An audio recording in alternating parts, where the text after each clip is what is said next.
काजल की सास और ननद दोनों ही आपस में उसकी बुराइयां करती रहती थी, पर काजल हमेशा चुप रहती थी। शिल्पा की शादी को कुछ टाइम ही हुआ था। काजल ने शिल्पा की शादी में पूरा सहयोग दिया, यहाँ तक कि पूरी जिम्मेदारी ही उसके ऊपर थी। उसने खुशी खुशी अपनी ननद की शादी में सारे इंतजाम देखे, पर फिर भी शिल्पा और उसकी माँ को इससे कोई फर्क नहीं पड़ा। वो तो आज भी एक दूसरे से उसकी बुराई करने में ही लगी हुई थी। अरे तो आ जाना, इतना सोच क्यों रही है? मैं भी तेरे लिए उदास हो रही हूँ। शाम को आज मैं तेरी पसंद के छोले भटूरे बहू को कहकर बनवा लूंगी। रहने दो मम्मी, बेकार में तुम उन्हें बोलोगी तो वो यही कहेंगी कि जब देखो मैं मायके आई रहती हूँ और उनके सिर पर बोझ डालती हूँ। पता चला मन ही मन ना जाने मेरे बारे में क्या क्या बोले। मैं नहीं आ रही। सुन शिल्पा, ये तेरा अपना घर है, तू जब मर्जी आ और मैं कुछ नहीं सुनूंगी। तू शाम को घर आ, मैं बोल रही हूँ उसे भटूरे छोले बनवाने के लिए, ठीक है? मैं फोन रखती हूँ। शिल्पा ने फोन रख दिया और उसकी माँ ने काजल को ऑर्डर सुना दिया। शाम को शिल्पा आ रही है, उसकी पसंद के भटूरे छोले बनाने हैं। छोले थोड़े करारे मिर्ची वाले ही बनाना, फीके बना दिए तो वो बिल्कुल नहीं खाएगी। ठीक है मम्मी जी, मैं अभी छोले भिगो देती हूँ। काजल छोले भटूरे बना लेती है, पर शिल्पा अपनी आदत के हिसाब से वही खाने में कमियां निकालती है और नाक मुंह सिकोड़ती है। मम्मी, इतने फीके छोले, आपको पता है ना कि मैं तेज मिर्च मसाले वाले खाना खाती हूँ। क्या करूँ, ये इतना फीका खाना बनाती है कि बिल्कुल भी स्वाद नहीं आता। जब से तू गई है तब से खाने में स्वाद ही आना बंद हो गया है। बहू, कुछ भी कहो, अभी खाना बनाने में तुम्हारे हाथ कच्चे हैं। छोड़ो मम्मी, इन्हें कहना बेकार है। अच्छा मेरी बात सुनो, पहला करवा चौथ है मेरा। मैंने सोच लिया है कि वो जो फेमस ब्यूटी पार्लर है ना, जिसका वीडियो मैंने आपको दिखाया था। मम्मी, क्या तैयार करती है वो पार्लर वाली, बहुत सुंदर। मेरा तो मन है कि मैं इस करवा चौथ की शाम वहीं से तैयार हो जाऊं, ताकि सब रिश्तेदार देखते ही रह जाएं। हाँ ठीक है, जैसा तुझे अच्छा लगे, बस तेरी सास को खुश होना चाहिए। शिल्पा, वो पार्लर बहुत दूर है, यहाँ से कम 1.5-2 घंटे लगते हैं वहाँ जाने में, और रास्ते पर बहुत ट्रैफिक होता है। तैयार होकर वापसी आने में तुम्हें बहुत लेट हो जाएगा, क्योंकि त्योहार का दिन होगा। भाभी, मैं सब जानती हूँ, आप ये चाह रही हो कि आप मेरे से सुंदर लगो, क्योंकि आप लोगों ने भी आना है उस दिन। हर बात में आप अपने आप को आगे रखते हो। मुझे समझाने की जरूरत नहीं है, मुझे सब पता है मुझे क्या करना है। आप बस अपना काम करो, मेरे कामों के बीच में अपनी टांग मत अड़ाओ। इसे बोलने दे। अच्छा सुन, सारा सामान मैंने मंगवा लिया है, तू एक बार देख ले, तुझे कोई कमी लग रही हो तो बता दे। चल मैं तुझे दिखाती हूँ, बेडरूम में ही रखा है। काजल कुछ नहीं बोलती, वो चुपचाप अपने काम में लगी रहती है। करवा चौथ के दिन शिल्पा अपनी मनमर्जी ही करती है। शिल्पा बहू, तुम्हें पता है ना पूजा का समय 5 बजे का है, उससे पहले ही तैयार हो जाना, सारे रिश्तेदार आ रहे हैं। तुम्हारा समय पर पूजा में रहना जरूरी है। हाँ हाँ मम्मी जी, मुझे पता है, मैं जल्दी आ जाऊंगी। यही पास वाले पार्लर में ही तैयार होने जा रही हूँ। शिल्पा अपनी सास को झूठ बोलकर घर से काफी दूर बने एक ब्यूटी पार्लर में तैयार होने के लिए चली जाती है। शिल्पा, तुम पास वाले पार्लर में ही गई हो ना तैयार होने? क्योंकि मैंने तुम्हें कहा था कि वो पार्लर बहुत दूर है जहाँ तुम कह रही हो। हाँ, मैं वो वाले में नहीं गई हूँ। मुझे पता था आपकी मीटिंग है तो आप लेने नहीं आ पाओगे, इसीलिए मैं नजदीक वाले पार्लर में हूँ। मैं तैयार होकर घर आ जाऊंगी। और सुनो, ऑफिस से जल्दी आ जाना, चंद्रमा निकलने के बाद मेरे से वेट नहीं होगा। हाँ, जल्दी आ जाऊंगा। मुझे पता है आज तुम्हारा पहला करवा चौथ है। भैया अभी कितनी देर और दिखा रहा है? बस मैडम 20 मिनट और। मैं तो बहुत जल्दी पहुंच गई, अभी तो सिर्फ 2:30 बजे। मुझे लगता है 3:30 बजे तक मैं 1 घंटे में आराम से तैयार हो जाऊंगी। बड़ा बोल रही थी काजल भाभी वहाँ मत जाओ, वहाँ मत जाओ। मुझे सब पता है, वो मेरे से जलती है। मेरी सास के सामने खुद सुंदर बनकर आ जाती है और मैं बिल्कुल बेकार। आज मैं ऐसी तैयार होकर आऊंगी कि सब देखते रह जाएंगे। शिल्पा पार्लर पहुंचती है, पर पार्लर के बाहर ताला लगा हुआ था। शिल्पा घबरा गई। उसने पार्लर की ओनर को फोन किया। हेलो मैम, ये आज पार्लर क्यों बंद है? मैम 2 दिन पार्लर की छुट्टी है, मेरा खुद का पहला करवा चौथ है, इसलिए मैं अपने ससुराल आई हूँ। मैं शहर में नहीं हूँ, अगर कोई भी काम करवाना हो तो 2 दिन बाद ही पार्लर खुलेगा। हे भगवान, मैं इतनी दूर आई भी और पार्लर बंद है, कैसे करूँ? शिल्पा वापस घर की कैब करती है और वहीं घर के पास वाले पार्लर में जाती है। मैम मेकअप करवाना था। सॉरी मैम, आपको 1 घंटा वेट करना होगा। प्री बुकिंग चल रही है, अभी तो स्टाफ बिजी है। 1 घंटा तो मैं वेट ही नहीं कर सकती। मैं क्या करूं, कुछ समझ नहीं आ रहा। ये काजल भाभी क्यों फोन कर रही है? हेलो, हाँ भाभी बोलो, क्या काम है? वो शिल्पा, मम्मी जी ने बोला था कि तुमसे एक बार पूछ लूं कि पूजा का टाइम कब का है, तो हम घर से निकल जाएंगे। तुम तैयार हो गई ना? नहीं, मैं तैयार नहीं हुई हूँ भाभी। हेलो शिल्पा, तुम रो क्यों रही हो? क्या हुआ है मुझे बताओ, मेरा मन घबरा रहा है। मैं नहीं हुई हूँ तैयार भाभी, मैं बहुत परेशानी में हूँ, मुझे कुछ समझ नहीं आ रहा। शिल्पा काजल को फोन पर सारी बात बताती है। काजल चुपचाप घर से शिल्पा के पास पहुंचती है। टेंशन मत लो शिल्पा, तुम्हें मैं समय से पहले तैयार करवा दूंगी। अभी पूजा में टाइम है, चलो तुम मेरे साथ स्कूटी पर बैठो। काजल शिल्पा को अपने साथ स्कूटी पर बिठाती है और वही नजदीक में काजल की फ्रेंड का घर था। उसने घर में ही पार्लर बना रखा था। सुनैना, ये मेरी ननद है शिल्पा। शिल्पा का पहला करवा चौथ है। मैं चाहती हूँ तुम शिल्पा को बहुत सुंदर तैयार करो, पर हमारे पास सिर्फ आधा घंटा है। टेंशन मत लो, मैं तैयार कर दूंगी। आओ बैठो शिल्पा, एक काम करो, पहले तुम चेंज कर लो। ठीक है, मैं चेंज कर लेती हूँ, पर 5 बजे से पहले प्लीज मुझे तैयार कर देना। शिल्पा टेंशन मत लो, तुम तैयार हो जाओगी, और 10-15 मिनट ऊपर नीचे कोई बात नहीं होती। अब तुम रिलैक्स हो जाओ और आराम से तैयार हो, ताकि तुम बहुत सुंदर लगो। काजल की फ्रेंड सुनैना शिल्पा को बहुत सुंदर तैयार कर देती है। थैंक यू सुनैना दीदी, आपने बहुत सुंदर मेकअप किया है। It's my pleasure dear. Thank you Sunaina, बाकी मुझे बता देना कितने हुए, मैं तुम्हें ऑनलाइन पेमेंट कर दूंगी। अभी तो मैं कैश भी नहीं रख कर लाई थी। कोई बात नहीं डियर, पहले तुम आराम से पूजा में पहुंच जाओ। अरे तुम भी तो तैयार हो जाती काजल, थोड़ी देर रुकती तो मैं ही तुम्हें तैयार कर देती। अरे कोई नहीं यार, मेरे को 2 मिनट लगेंगे साड़ी पहनने में। अगर तेरे से तैयार होंगी तो मैं बहुत लेट हो जाऊंगी। मुझे शिल्पा को टाइम पर घर छोड़ना है। शिल्पा देख रही थी कि काजल की फ्रेंड कितनी अच्छी है, उन दोनों की दोस्ती कितनी अच्छी है, और काजल भी उसके लिए कितना कुछ कर रही है। शिल्पा को लेकर काजल उसके ससुराल पहुंचती है, पर वो अंदर नहीं जाती। वो शिल्पा को दरवाजे पर ही उतार देती है। शिल्पा टाइम पर घर पहुंच चुकी थी, इसलिए सब बात संभल जाती है। शिल्पा की मम्मी भी पूजा में पहुंच चुकी थी, पर काजल को तो अभी तैयार होना था, इसलिए वो घर पर तैयार हो रही थी। देखा शिल्पा, तू इतनी दूर से तैयार होकर लौट भी आई, और काजल को देखो पता ही नहीं स्कूटी लेकर कहाँ निकल गई है। मुझे तो लगता है किसी पार्लर में तैयार होने गई होगी, अभी तक उसका कुछ पता नहीं। यहाँ देखो, तुम्हारी सास और बाकी रिश्तेदार पूजा में बैठ भी गए हैं। एक काजल है हमेशा। मम्मी, भाभी के लिए कुछ गलत मत बोलो। आपको पता है आज मैं भाभी की वजह से ही तैयार होकर पूजा में पहले पहुंची हूँ। शिल्पा अपनी मम्मी को सारी बात बताती है। मम्मी, काजल भाभी बहुत अच्छी है, हम दोनों बेकार ही उनकी इतनी बुराइयां करते थे। मम्मी, हम दोनों को वादा करना होगा, अब हम काजल भाभी के लिए कभी कुछ नहीं बोलेंगे। आप भी उन्हें कुछ मत बोलना, वो बहुत अच्छी है। अभी शिल्पा अपनी मम्मी से बात कर ही रही थी कि काजल भी आ जाती है। वो सॉरी मम्मी जी, तैयार होने में थोड़ी देर हो गई। काजल, मुझे शिल्पा ने सब कुछ बता दिया है। कोई बात नहीं बहू, चलो पूजा में बैठते हैं। आइए बहन जी। आओ काजल, शिल्पा आओ, पूजा में बैठो बहू। सब लोग मिलकर करवा चौथ की पूजा करते हैं। शिल्पा अपनी भाभी को थैंक यू बोलती है। थैंक यू भाभी, आप बहुत अच्छी हो। मेरी प्यारी ननद भी तो लाखों में एक है। शिल्पा अपनी भाभी काजल के गले लग जाती है।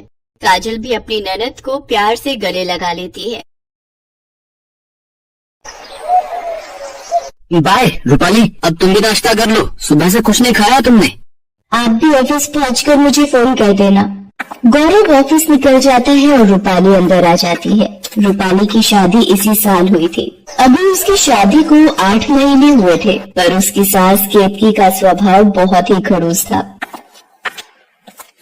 अरे, दरवाजे पर छोड़ने गई थी या सीधा ऑफिस छोड़कर आई है? पता नहीं, ये आजकल की बहुएं गेट पर खड़ी पति से हंसी ठिठोली करने में बिल्कुल भी शर्म नहीं करती। और ये टिंडे की सब्जी में नमक डालना भूल गई थी क्या?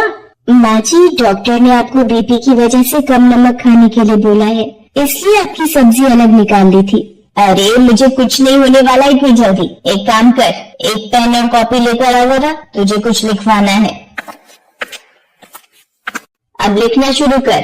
101 मुट्ठी 11 मिठाई के डिब्बे, 2 थाली ड्राई फ्रूट, 2 टोकरे फलों के, 51 गिलास, 51 कटोरी, सबके कपड़े, गहने, हाँ चीनी, चावल से भरे भगोने या बाल्टी और बाकी सभी रिश्तेदारों को देने के लिए लिफाफे भी। अब मुट्ठी खाली थोड़ी भिजवाऊंगी, लिफाफा भी तो देना होगा। चल अब मम्मी को ये पूरी लिस्ट फोन पर समझा दे।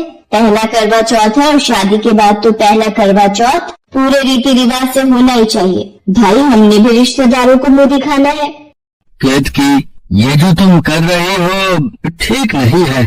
हमारी खुद की भी बेटी है, कुछ तो सोचो। तुम चुप रहो जी, मुझे पता है मैं ठीक कर रही हूँ। तुम क्या जानो बहू का पहला करवा चौथ कितना बड़ा त्योहार है।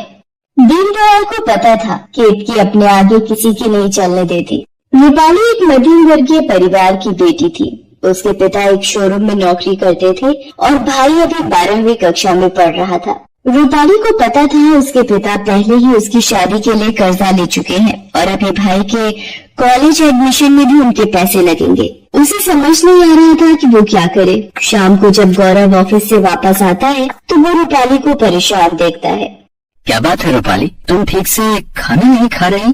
और माँ और पिताजी आज कहाँ हैं? वो खाना नहीं खा रहे क्या? आज माँ और पिताजी अपने कमरे में ही खाना खा रहे हैं। वो रामायण सीरियल आ रहा है ना, तो वही देख रहे हैं। अच्छा, पर अब तो बताओ क्या बात है, तुम इतनी टेंशन में क्यों? गौरव के बार बार पूछने पर रूपाली उसे सारी बात बताती है। गौरव अपनी माँ केतकी के पास जाता है और उससे कहता है, माँ इतना सब कुछ जरूरी तो नहीं, आपने इतनी लंबी लिस्ट बना दी है, पर आप जानती हो कि रूपाली के पापा के पास इतने पैसे नहीं है। देख गौरव, शादी के वक्त भी तूने मुझे चुप करवा दिया था, पर मुझे भी बिरादरी में अपनी इज्जत रखनी है। तू इस बीच में ना पड़े तो ही अच्छा है। अब एक बात बता, मेरे रिश्तेदार पूछेंगे कि पहले करवा चौथ में बहू के घर से क्या क्या आया है, तो क्या जवाब दूंगी? अभी तो मैंने लिस्ट को आधा कर दिया है, तू अब बीच में मत बोल। सुबह इन्हें भी चुप कराया। दोनों बाप बेटों को मैं ही गलत देखती हूँ। और बहू, तुमने भी गौरव को मेरे खिलाफ भड़काने में कोई कसर नहीं छोड़ी। अब कम से कम मायके से करवा चौथ का सामान मंगाकर इस घर की इज्जत तो रख ही सकती हो, या करवा दोगी हमारी बेइज्जती? गौरव को पता था कि उसकी माँ केतकी नहीं मानने वाली। केतकी को रिश्तेदारों में दिखावा करने की आदत है। करवा चौथ को 3 दिन बाकी थे। उसी शाम केतकी और दीनदयाल की बेटी साधना, जिसकी शादी उसी शहर में 1 साल पहले हुई थी, वो रोती हुई आ जाती है। मुझे कुछ बता, तो जब से आई है रोए ही जा रही है। जब तक बताएगी नहीं पता कैसे चलेगा? दामाद जी को फोन किया है, वो भी फोन काट रहे हैं। साधना दीदी, थोड़ा सा तो कुछ खा लो। नहीं भाभी, मैं कुछ नहीं खाऊंगी न पीऊंगी। रोहित ने अपनी बहन की बातों में आकर मेरे ऊपर झूठा इल्जाम लगाया है। पता नहीं उन्हें क्या हो गया है। कहते हैं मेरा किसी और के साथ चक्कर चल रहा है और उन्होंने उस लड़के को उनके पीछे घर आते देखा है। आप ही बताओ पिताजी, रोहित तो यहाँ तक बोल चुके हैं कि उन्होंने मेरे से शादी करके गलती की है। मेरा फोन भी छीन लिया है कि मैं उस लड़के से बात करती हूँ, और आज तो उन्होंने ये तक बोल दिया कि उन्हें मेरे से तलाक लेना है। चुप हो जा मेरी बच्ची, मैं दामाद जी से बात करूंगी। ऐसे कैसे वो अपनी बहन की बातों में आ गए? चिंता मत कर साधना, हम बात करेंगे दामाद जी से। तभी गौरव भी आ जाता है और उसे भी सारी बात का पता चलता है। रोहित को फोन करता है। रोहित जी, आप बिना आंखों से देखे साधना पर कैसे इल्जाम लगा सकते हैं? ये तो सरासर अन्याय है। गौरव, थोड़ा धीरे से बात कर, तेरे जीजा है वो, वरना बात और बिगड़ जाएगी। पर माँ, ये कैसे साधना पर बिना सोचे समझे? इसका मतलब क्या प्रीति झूठ बोल रही है? मेरी बहन की साधना से कोई जाती दुश्मनी नहीं है। ऊपर से साधना बोल रही है कि प्रीति गलत है। अब जैसे तुम अपनी बहन के खिलाफ नहीं सुन सकते, मैं भी नहीं सुन सकता। रोहित फोन काट देता है। गौरव भी परेशान हो जाता है। घर में सभी का मन खराब था। इसी बीच रूपाली की माँ उसे फोन करती है।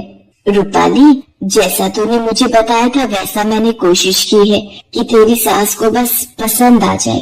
कल मैं तेरे पापा के साथ आऊंगी करवा चौथ का सामान देने। ठीक है मम्मी, वैसे साधना दीदी भी यही आई हुई हैं, आप उन्हें भी मिल लेना।